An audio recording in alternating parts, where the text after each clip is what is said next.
There's another investigation going on there in D.C. The House is beginning its investigation into Uranium One, that deal, and asking how on earth did that deal ever get approved? This says the Department of Justice lifts a gag order on an FBI informant who could actually give us a whole lot of insight into how that deal happened. Here to discuss DOJ, former legal advisor Jamil Jaffer. Good to see you, Jamil.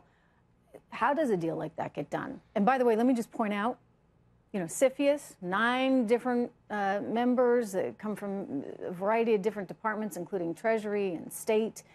Eric Holder was on that as well.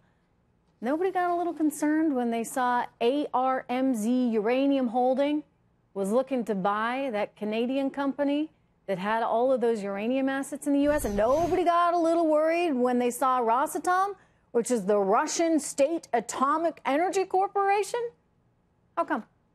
Well, look, Trish, it's actually, you're right. It's really concerning. Obviously, CFIUS was looking at the transaction. As you point out, first there was 51% purchase, then 100% purchase by the Russian State Energy Agency of essentially an entity that has control of up to 20% of the U.S.'s uranium. So very concerning. And with all the money sloshing around between these folks that were involved in that business, the Clinton Foundation and the like, and all the stuff we've heard previously about the Clinton Foundation, all this money, it is very troubling. And when you have people like Angus King, an independent, talk about the need for investigation, along with Chuck Grassley, the chairman of the Judiciary Committee, talk about the need for a special prosecutor, there's at least something to look at here. Yeah, what I keep saying is, look, my entire career has been spent in the space of business journalism. So I have an understanding how difficult some of these cross-border transactions are. I know a lot of deals that get announced actually never go through, Jamil. Why? Because they can't pass the regulatory burdens. In this particular case, this company gets through, and yet all kinds of other deals that same year got pulled. Now, 3 deals, and 4 if you include what Trump just did, because he didn't allow the purchase of a company that would have been giving some of its semiconductor business to China. 4 deals have been, basically vetoed by presidents of the United States. But many deals get pulled from CFIUS all the time because basically CFIUS says, I don't think this is really going to go through. So rather let it go all the way to the presidential level.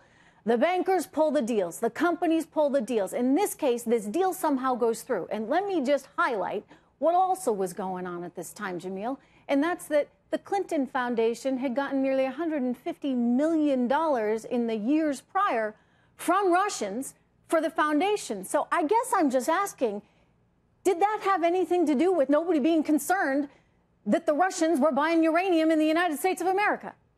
Well, look, Trish, as you were pointing out earlier, this all took place in the context of the Russian reset that the Obama administration put in place first. People forget, people often talk about the Trump campaign and its interest in working with Russia, but this all began right at the beginning of the Obama administration when they talked about the Russian reset.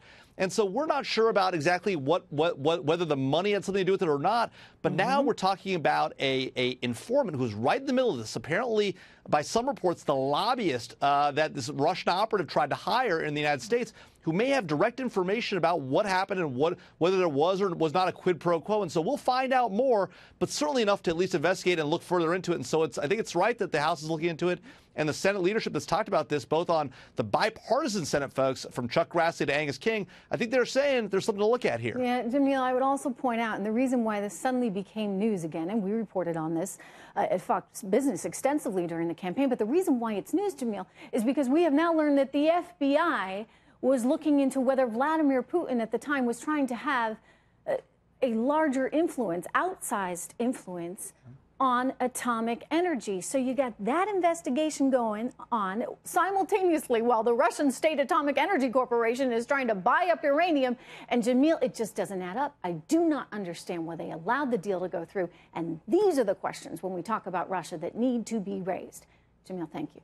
Good to see you.